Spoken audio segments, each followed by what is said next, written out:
नमस्कार and welcome back to NG tutorials. हम पढ़ रहे थे फिजिक्स क्लास 10th की। चैप्टर चल रहा था रिफ्रैक्शन ऑफ लाइट।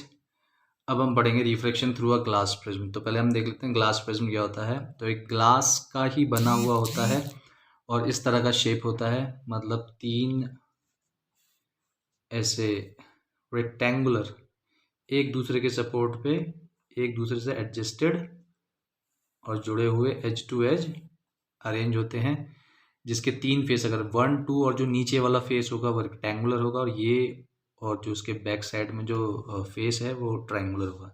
तो यहाँ पे रिफ्लेक्शन कैसे होता है ये देख लेते हैं। ठीक है, तो क्योंकि ये ग्लास है, लाइट ऑफ स्पीड डिफरेंट होगी एयर से आने के बाद while travelling through the glass, तो थोड़ा सा बैंड शो करेगा वो। तो हम देखते हैं किस तरह से होगा। जैसे एक सर्टेन एंगल पे हमने एक इंसिडेंट रे को डाला, ठीक है, away from the normal move करती हुई, वो इस वाले फेस को हिट करेगी। अब ये भी एक सर्टेन एंगल पे है तो away from the normal move करते हुए बाहर निकलेगी। इस वाले रे को बोलेंगे हम इमर्जेंट रे। ये हो गया इंसिडेंट रे। और अगर आप इंसिडेंट रे की ट्रैजेक्टरी देखेंगे तो ये लाइन आपको दिख रही है कि ये सीधी आपकी इंसिडेंट रे की ट्रैजेक्टरी थी। तो ये जो डेविएशन आता है इमर्जेंट रे और ये जो आपका इंसिडेंट रे और उसके बीच में जो डेविएशन आता है उसे बोलते हैं हम एंगल ऑफ डेविएशन। तो इसे डायग्राम पे जिस तरह से हमने लेबल किया उसके हिसाब से देख लेते हैं। तो ए बी हमारी इंसिडेंट रे हो गई, सी डी हमारी इमर्जेंट रे हो गई और एंगल ई ओ डी हमारा एंगल ऑफ डेविएशन हो गया, जो डेविएशन उसने अपने इनिशियल पाथ से शो किया था। So light ray tends to bend towards base. तो लाइट रे की टेंडेंसी होती है जब हम इसे ग्लास स्लैब से प्रिज्म से जब पास करवाते हैं तो ये टूवर्ड्स बॉटम या जहाँ पे थिकनेस बढ़ने लग रही है, जैसे आप देखेंगे ऊपर थिकनेस कम है नीचे की तरफ ज़्यादा है, तो वो इस तरफ ही मूव करने की कोशिश करेगी। तो light ray tends to bend towards base thicker side of prism. Angle between incident ray and emergent ray is called angle of deviation. तो ये बहुत बेसिक सी चीज़ें थी जो रिफ्रैक्शन थ्रू ग्लास प्रिज्म में हमें देखनी थी। इसके बाद हम पढ़ेंगे जो स्प्लिटिंग ऑफ लाइट होती है उसके बारे में। तो सबसे पहले हमारे लिए ये जानना बहुत ज़रूरी है कि white light is made of 7 colours और इसी के डिफरेंट कॉम्बिनेशन से हमारी जो ये दुनिया होती है वो कलरफुल दिखाई देती है। सन से आने वाली वाइट लाइट होती है violet, indigo, blue, green, yellow, orange, red. और जब ये अलग अलग चीज़ों पे पड़ती है तो कुछ लाइट एब्जॉर्ब कर ली जाती हैं, कुछ रिफ्लेक्ट कर ली जाती हैं। तो एक बड़ा ट्रिकी क्वेश्चन था, मैंने एक बोर्ड के एग्जाम में देखा था, तो उसमें ऐसे पूछा गया था कि आप ये बताएं कि फोटोसिंथेसिस के अंदर सन की कौन सी लाइट रे, जैसे अगर हम बात करें वाइट लाइट है उसके अंदर अलग अलग कलर्स हैं, अलग अलग वेवलेंथ है, तो कौन सी वेवलेंथ इस्तेमाल नहीं होती फोटोसिंथेसिस में। ठीक है, तो अगर हम फोटोसिंथेसिस की बात करें तो फोटोसिंथेसिस के अंदर हमें ग्रीन कलर का पिगमेंट होता है जो लीव्स के अंदर वो करता है, जिसे हम क्लोरोफिल कहते हैं। ठीक है, अब क्योंकि वो हमें ग्रीन कलर का दिखाई दे रहा है तो इसका मतलब वो ग्रीन कलर की लाइट को तो रिफ्लेक्ट बैक कर रहा है, तभी तो हमें वो ग्रीन कलर का दिखाई दे रहा है। और ग्रीन कलर के अलावा सारी लाइट्स को एब्जॉर्ब कर रहा है, वो हमारी आंखों तक पहुंच ही नहीं रही है। तो हमें कोई भी चीज रेड कलर की क्यों दिखाई देगी, क्योंकि वो सारी लाइट को एब्जॉर्ब करेगा, सिर्फ रेड कलर को रिफ्लेक्ट करेगा। जो व्हाइट कलर की है वो सारी लाइट को रिफ्लेक्ट कर रही है, जो ब्लैक कलर की चीज है वो सारी लाइट को एब्जॉर्ब कर रही है। इसलिए जो सर्दियों में हम कहते हैं कि डार्क कलर के कपड़े पहनने चाहिए, क्योंकि ये सारी लाइट को एब्जॉर्ब करेगी। और लाइट कलर के कपड़े हमें गर्मियों में पहनने चाहिए क्योंकि ये सारी लाइट को रिफ्लेक्ट करेगी। ठीक है, तो जो भी बॉडी अगर किसी वेवलेंथ को या किसी पर्टिकुलर लाइट को एब्जॉर्ब कर रही है तो वो कलर हमें नहीं दिखाई देगा, हमें कलर उसका पता चलेगा वो वाला जो वो रिफ्लेक्ट कर रही है। और इन्हीं 7 कलर के कॉम्बिनेशन से हमें सारे कलर्स मिलते हैं। जैसे आपने अगर आप थोड़ा ड्राइंग पेंटिंग करते होंगे तो आपने देखा होगा कि अगर हम 2 कलर को कंबाइन कर दें तो हमें एक तीसरा कलर मिल जाता है। जैसे हम येलो और रेड को कंबाइन कर दें तो हमें ऑरेंज कलर मिल जाता है। तो इसी तरह से अलग अलग कॉम्बिनेशन के लाइट रिफ्लेक्शंस की वजह से हमें अलग अलग कलर्स अलग अलग चीज़ों के दिखाई देते हैं। अब बात करते हैं हम डिस्पर्जन ऑफ लाइट। तो डिस्पर्जन ऑफ लाइट क्या फिनोमेना होता है, ये होता है स्प्लिटिंग ऑफ लाइट, यानी लाइट का टूटना। अब लाइट कब टूटती है, जब वो एक मीडियम से दूसरे मीडियम पे एक सर्टेन एंगल पे फॉल कर रही है। तो splitting of white light into 7 colours on passing through a transparent medium is called dispersion of light. तो जब लाइट एक मीडियम से दूसरे मीडियम में ट्रेवल करती है तो उसकी वजह से लाइट अपने कॉन्स्टिट्यूएंट कलर में ब्रेक कर जाती है और इसी फिनोमेना को बोलते हैं हम स्प्लिटिंग ऑफ लाइट। ठीक है, जैसे आप यहाँ पे देख सकते हैं ग्लास प्रिज्म की वैसे एक सर्टेन एंगल पे हमने देखा, तो इस लाइट को देखिए, इसने थोड़ा सा बैंड शो किया, इसने बैंड शो किया, इसने बैंड शो किया, अलग अलग एंगल्स पे ये बैंड करेंगे, तो यहाँ जब बाहर निकलने वाली होगी लाइट, तब तक ये पूरी अपने कॉन्स्टिट्यूएंट कलर में टूट चुकी होगी, और इससे बनेगा एक पैटर्न। सबसे नीचे वॉयलेट होता है, इंडिगो होता है, ब्लू होता है, ग्रीन होता है, येलो होता है, ऑरेंज होता है, रेड। और इसी को हम बोलते हैं स्पेक्ट्रम। जो विजिबल स्पेक्ट्रम, जो लाइट हमें दिखाई देती है, वो होती है विबग्योर के अंदर। इसके ऊपर वाली लाइट जो होती है, इसके ऊपर वाली वेवलेंथ को हम इंफ्रारेड बोलते हैं, इससे छोटी वेवलेंथ को हम अल्ट्रावायलेट बोलते हैं।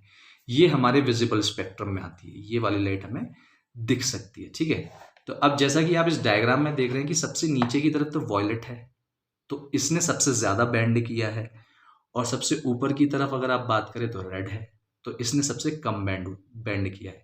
तो अलग अलग लाइट रेज या अलग अलग वेवलेंथ जो व्हाइट लाइट के अंदर होती हैं, वो अलग अलग क्वांटिटी में या मात्रा में बेंड करती हैं, और ये डिपेंड करता है कि उनकी इंडिविजुअल स्पीड उस मीडियम में क्या रही थी। ठीक है, तो डिस्पर्जन होता क्यों है? Dispersion occurs because different light या वेवलेंथ, जो अलग अलग लाइट होती हैं या अलग अलग वेवलेंथ होती है, they travel at different speed through glass prism. तो अलग अलग स्पीड पे ट्रेवल करने की वजह से कोई पहले पहुंच रही है, कोई बाद में पहुंच रही है, तो वो जो एक बीम थी व्हाइट लाइट की, एक बीम थी जो व्हाइट लाइट की, जब ये साथ ट्रेवल कर रहे थे तो एक ही स्पीड पे कर रहे थे, और जैसे ही ये एंटर किए ग्लास प्रिज्म में, इनकी स्पीड अलग अलग हो गई, तो कोई पहले पहुंच गई, कोई बाद में पहुंच गई, इसकी वजह से अलग अलग कलर या पैटर्न शो करते हैं। इसी को बोलते हैं डिस्पर्जन ऑफ लाइट। तो एक बार डेफिनेशन दोबारा हम पैराफ्रेज कर लेते हैं। तो it is splitting of white light into 7 colours on passing through a transparent medium, that is called dispersion of light.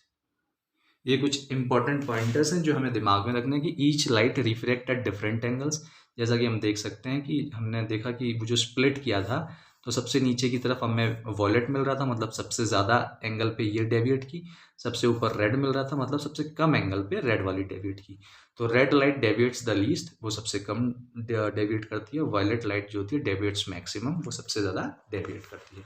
Theoretical है, तो इसमें बस हमें फैक्ट्स मिल रहे हैं और हमें याद कर लेने हैं इन फैक्ट्स को। ठीक है, तो रिकॉम्बिनेशन ऑफ स्पेक्ट्रम की, स्पेक्ट्रम को हम रिकम्बाइन करें तो कैसे कर सकते हैं? तो एक आप प्रिज्म रखिए, दूसरा प्रिज्म इन्वर्टेड रख दीजिए, ताकि यहाँ पे जो भी एंगल्स ऑफ डिस्पर्जन क्रिएट हुए हैं, ठीक है, उन्हें काउंटर करते हुए एंगल्स ऑफ डिस्पर्जन जब इस प्रिज्म के थ्रू दोबारा क्रिएट होंगे, तो हमें देखेगा कि ये जो 7 लाइट स्प्लिट हुई थी, ये यहाँ पे जाके कंबाइन हो जाएंगी और हमें दोबारा से व्हाइट लाइट मिलने की संभावना है और मिल जाएगी। ठीक है, तो इसी को 7 colours can be recombined to give back white light. और सेटअप हमारा क्या होगा? एक प्रिज्म सीधा और एक प्रिज्म इन्वर्टेड, ठीक ऑपोजिट। इंपॉर्टेंट होगा कि इनका जो एपेक्स एंगल होता है, जो ऊपर वाला एंगल होता है, वो सेम होना चाहिए। अगर ये डिफरेंट एंगल होगा तो हमारी व्हाइट लाइट रिकम्बाइन होकर हमें नहीं मिलेगी, क्योंकि फिर अलग अलग डिस्टेंस ट्रेवल किया इसने इसमें, और अलग डिस्टेंस पे ये ट्रेवल करेंगी इसमें।